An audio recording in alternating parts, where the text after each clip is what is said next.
Hello everyone, welcome back to my YouTube channel unfold learning. और आज मैं लेकर आई हूँ आपके लिए ICSE concise mathematics class 10th का solution video from Selina publication, जिसका चैप्टर 10 अर्थमेटिक प्रोग्रेशन हम पहले सॉल्व कर रहे थे और इसकी आज हम रिवीजन एक्सरसाइज करेंगे। इसकी सारी एक्सरसाइजेस इसके सॉल्यूशन मैं ऑलरेडी अपने चैनल पेज पर अपलोड कर चुकी हूँ, जिसकी प्लेलिस्ट की लिंक इस वीडियो के डिस्क्रिप्शन बॉक्स में है, जहाँ से आप बाकी के वीडियोज़ जाकर देख सकते हैं।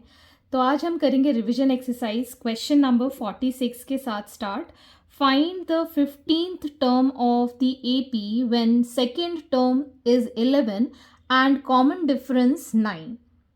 तो यहाँ पर आपको सेकेंड टर्म गिवन है 11 और कॉमन डिफरेंस गिवन है 9। सेकेंड टर्म के लिए हम फॉर्मूला लिख सकते हैं a plus d is equal to 11। जहाँ पर d की वैल्यू 9 है तो हम यहाँ पर a plus 9 is equal to 11 लिख के a की वैल्यू फाइंड कर देंगे। 11 माइनस 9 दैट इज 2। तो a की वैल्यू हमारे पास आ गई है 2। हमको निकालनी है 15th टर्म। तो अगर आपको 15th टर्म फाइंड करनी है तो उसके लिए ऑटोमेटिकली फॉर्मूला हो जाता है a plus n minus 1 into d, जहाँ पर n की वैल्यू जो नंबर ऑफ टर्म दी होती है वो हम लिखते हैं। तो अगर हम 15 लिखेंगे तो 15 माइनस 1 हो जाएगा प्लस 14 इंटू डी। ये मैं ऑलरेडी सारी एक्सरसाइज में समझा चुकी हूँ। अगर आपने वो मिस कर दिया है तो प्लीज़ ज़रूर से वो वीडियो देख लीजिएगा, ताकि आपको बेसिक कॉन्सेप्ट ज़रूर क्लियर हो जाए। सो यहाँ पर आप लिखेंगे a की value 2 plus 14 into D that is 9। सो हम यहाँ लिख सकते हैं 2 प्लस 14 नाइन्स इज 126 और इसको जब हम ऐड करेंगे it is going to be 128। So 15th term is 128। Question number 47. How many 3-digit numbers are divisible by 7? So 3-digit number सबसे smallest number होता है 100 और इसके बाद हमारा लास्ट नंबर जाता है 999 तक। तो अब हम लास्ट डिजिट जो कि 7 से डिवाइड हो सकता है 2 डिजिट में है 98। हम डिवाइड करके देख सकते हैं 7 1 7 और 28 यहाँ आ जाएगा एंड 7 4 तो हम देख सकते हैं ये कम्प्लीटली डिविजिबल है। और 98 में अगर हम 7 ऐड कर दें तो we get the first number as 105। इसके बाद का नंबर हो जाएगा 112, फिर हो जाएगा 119 एंड सो ऑन। अब लास्ट नंबर 999 के अराउंड हमको देखना है। डिवाइड करेंगे हम 7 के साथ। 7 1 7 29, 7 4 28, then we'll get 19 and 7 2 is 14। तो यहाँ पर आ गया 5। तो हम 999 से हम 5 माइनस कर देंगे। So we get the number 994, जो कि कंप्लीटली डिविजिबल होगा 7 के साथ। तो अब हमारे पास यहाँ पर इस AP से ये हमारी AP आ गई है। A की वैल्यू हो गई 105, L हमारे पास लास्ट डिजिट है 994 और अब हमको number of terms n find कर देना है।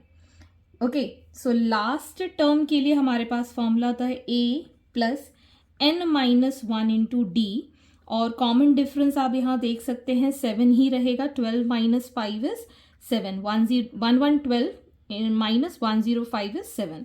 तो हम लास्ट डिजिट लिखेंगे 994, a is 105 plus n minus 1 into 7। अब जब हम यहाँ पर इसको 999 से माइनस करेंगे 105 को and n minus 1 is equal to 7। So यहाँ पर n minus 1 into 7 is equal to, इसको माइनस करेंगे सो 4 9, यहाँ पर ये 994 है। सो 994 से 105 माइनस करेंगे। 14 माइनस 5 इज 9, 8 8। सो 889 यहाँ पर आ जाएगा 889। सो n minus 1 will be 889 divided by 7। So 7 1s यहाँ बचेगा 1, 7 2s 14, 49, 7 7s is 49. So n will be equal to 127 plus 1, that is 128. So total जो हमारे यहाँ पर नंबर डिविजिबल बाय 7 3 डिजिट रहेंगे that will be 128. Question number 48. Find the sum of terms of AP 4, 9, 14, 89 and so on. तो हमारे पास इस AP में A की वैल्यू गिवन है 4, कॉमन डिफरेंस हम निकाल देंगे 9 माइनस 4 दैट इज 5 और लास्ट टर्म गिवन है 89. हमारे पास नंबर ऑफ टर्म्स n नहीं है तो हमें सम ऑफ टर्म्स निकालने के लिए n की तो ज़रूरत होगी. तो हम लास्ट टर्म का फॉर्मूला लिख लेंगे a plus n minus 1 into d. इससे हम निकाल देंगे n की वैल्यू.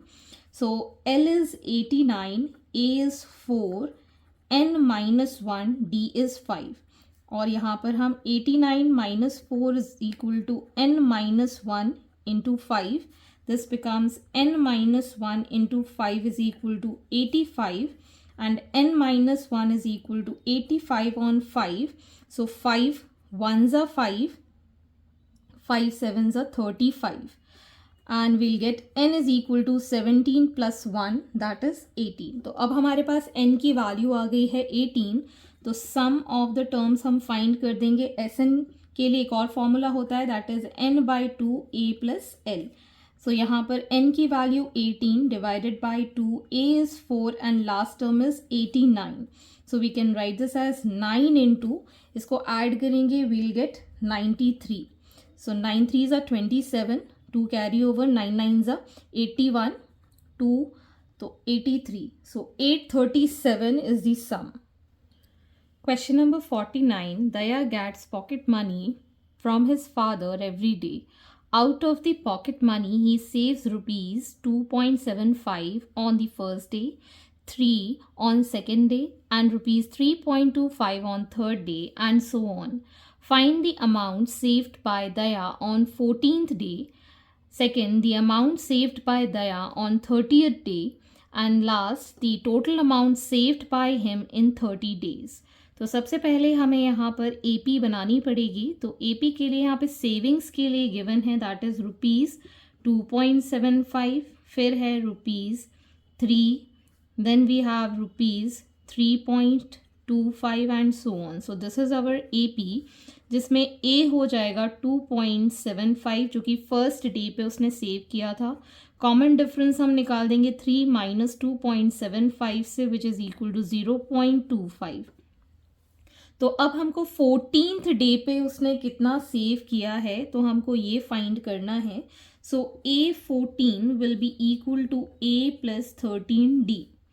A की वैल्यू है 2.75 plus 13 into D that is 0.25. So यहाँ पर हम लिख सकते हैं 2.75 प्लस यहाँ पर हम 13 इंटू 25 कर देंगे. 5 3 is 15, 1 carry, 5 1 5 6 plus 6 2. So it will be और डेसिमल लगा देंगे 3.25. सो 3.25. अब हम इसको ऐड करेंगे 5 plus 5 10, 1 carry over 10, 1 carry over. So it is going to be rupees 6. That is the savings on 14th day, first part. अब सेकेंड पार्ट में पूछा गया है amount saved by Daya on 13th day. अब 30th डे पे उसने कितना save किया उसके लिए फॉर्मूला हो जाएगा A प्लस 29D. A की वैल्यू है 2.75 प्लस 29 इंटू 0.25. सो 2.75 प्लस यहाँ पर मल्टीप्लाई करने के बाद आ जाएगा हमारे पास 9 5s are 45, 4, 5 2s are 10, 145, 9 2s are 18, 1, 5, so 5, 12, 5 6 7. सो 7.25 यहाँ एडिशन करके आ जाएगा और इसको जब हम ऐड कर लेंगे सो 10 again 10. So rupees 10 he saved on 10th day. तो अब हमारे पास 30th डे का अमाउंट आ गया है 10. So total amount saved by him in 30 days. तो ये जो हमारा 30th डे पे उसने सेविंग की है that is going to be add on to AP which is going to be the last term of this AP. तो अब हम जब सम फाइंड करेंगे तो सम फाइंड करने के लिए Sn का फॉर्मूला लगाएंगे which is n/2 A plus L. जहाँ पर n की वैल्यू हो जाएगी हमारे पास 30 डेज के लिए है, सो 30/2, a इज़ 2.75, l इज़ 10, सो ये हो जाएगा 15 प्लस इंटू 12.75। अब हम कर देते हैं 12.75 multiplied by 15, 5 5 25, 5 2 carry over, 7 5 35, 36 37, 7 3 carry over, 5 2 10, 13 1 carry over, 6 plus 1 2 7 5, so 5 12 1 carry over, 11 1 carry over, 8 9 1, so it is going to be 191.25 rupees. Question number 50. If the sum of first m terms of an AP is n and sum of first n terms of an same AP is m, show that the sum of first m plus n terms of it is minus m plus n.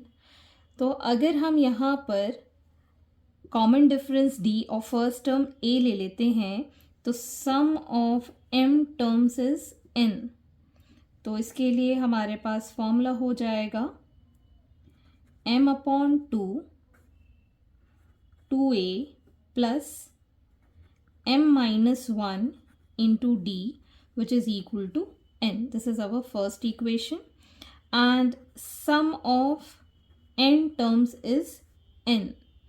तो यहाँ पर हम लिख सकते हैं n/2 into 2a plus n-1 into d is equal to m.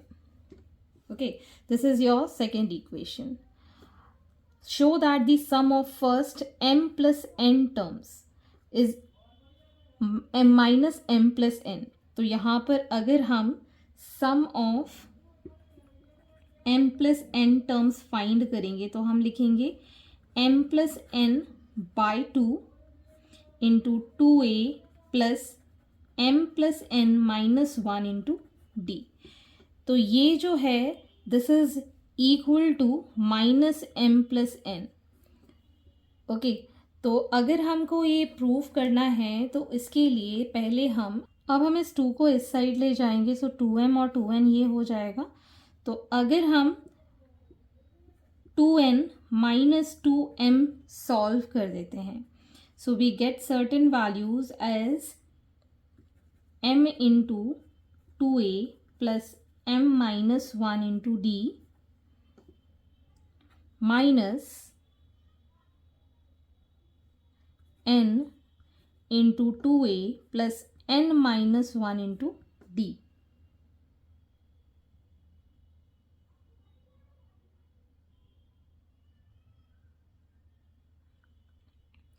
अब हम इस m को अंदर मल्टीप्लाई कर देंगे तो 2am plus m into m minus 1 into d minus 2an minus n minus 1 into d.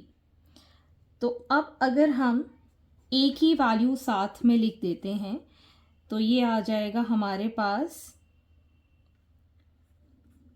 m minus n plus d हम common लिख देते हैं तो हमारे पास आ जाएगा m square minus m minus n square plus n. सो 2n माइनस m, यहाँ पर हमने ये भी कॉमन ले लिया है. नाउ यहाँ से हम 2n माइनस m इसको एज इट इज़ रखेंगे, 2a m माइनस n इसको एज इट इज़ रखेंगे प्लस d. ये हमारा फॉर्मूला बन रहा है a square minus b square का. सो m square minus n square मैंने एक साथ लिख लिया है, माइनस m प्लस n मैंने एक साथ लिख दिया है. ठीक है, सो यहाँ से मैं माइनस साइन कॉमन लेके 2m माइनस n लिख दूंगी और ये हो गया 2a m minus n plus d. यहाँ पर हो जाएगा ये m minus n and m plus n और यहाँ से हम माइनस साइन कॉमन ले लेंगे इन दोनों में तो हमारे पास बचेगा m माइनस n. ओके, सो -2 इंटू m माइनस एन, इस कंप्लीट इक्वेशन से हम m माइनस एन कॉमन ले लेते हैं। m माइनस एन हमने कॉमन ले लिया, हमारे पास बचा यहाँ पर 2a plus D m plus n minus 1। यहाँ पर m माइनस n कॉमन हो गया, तो यहाँ पर बचा m plus n minus 1। Okay, so ये दोनों चीज़ें कैंसिल हो गई। सो हमारे पास बचा -2 is equal to 2a plus d into m plus n minus 1। So ये जो कंप्लीट वैल्यू है 2a, ये वाली वैल्यू यहाँ पर आप देख सकते हैं, इसमें हम सब्स्टिट्यूट कर देते हैं। सो यहाँ पर सम ऑफ m प्लस n का वैल्यू है m प्लस n बाय 2 और इसकी वैल्यू -2 के इक्वल है। This is substituting in equation 3 LHS part. ये हम इक्वेशन 3 के LHS वाले पार्ट में पुट कर रहे हैं, विच इज़ इक्वल टू -2। सो ये 2 से ये 2 कैंसिल हो गया, so minus time m plus n which is equal to the RHS, hence proved. So this is the solution and I hope आपको मेरे solution वीडियो ज़रूर पसंद आ रहे होंगे। अगर आपको कोई भी डाउट या क्वेरी है तो आप मेरे चैनल के कमेंट सेक्शन में कमेंट करके या फिर मेरे टेलीग्राम ग्रुप जिसकी लिंक मैंने डिस्क्रिप्शन बॉक्स में मेंशन की है, आप मुझसे कनेक्ट कर सकते हैं, अपने डाउट्स एंड क्वेरीज पूछ सकते हैं। At last please do share my videos with your family and friends and don't forget to subscribe my channel. Thank you for watching.